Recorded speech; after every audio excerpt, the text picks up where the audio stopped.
In today's video, I'm going to teach you how to delete a Mailchimp contact, including options for archiving and permanent deletion. So let's dive right in. First, you'll need to navigate to Mailchimp's website and log into your account. Once logged in, look to the left sidebar and click on the section labeled Audience. This area is essential for managing your contacts and is where we'll take the steps needed to remove a contact.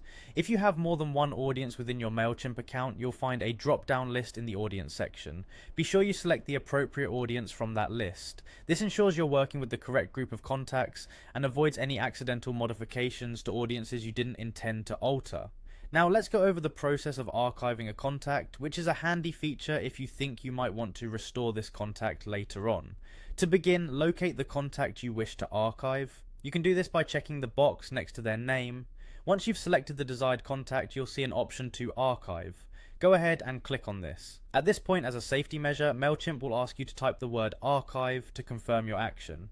Doing so ensures that accidental archiving doesn't happen, giving you peace of mind. For those who prefer to delete a contact permanently, meaning this action is final and the contact cannot be restored, you'll need to follow a slightly different process. Start by finding and selecting the contact from your audience.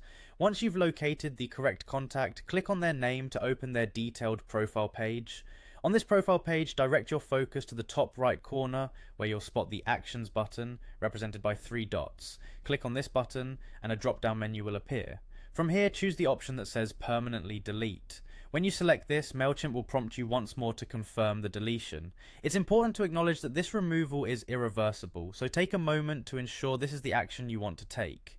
By following these steps, you can efficiently manage your Mailchimp contacts, either archiving them for possible future needs or permanently deleting them if necessary. This tutorial should help streamline your contact management process within Mailchimp, ensuring your audience lists are kept organized and current. I hope you found these instructions clear and helpful. If you have other questions or need further information, don't hesitate to reach out in the comments below. Thanks for watching and happy email marketing.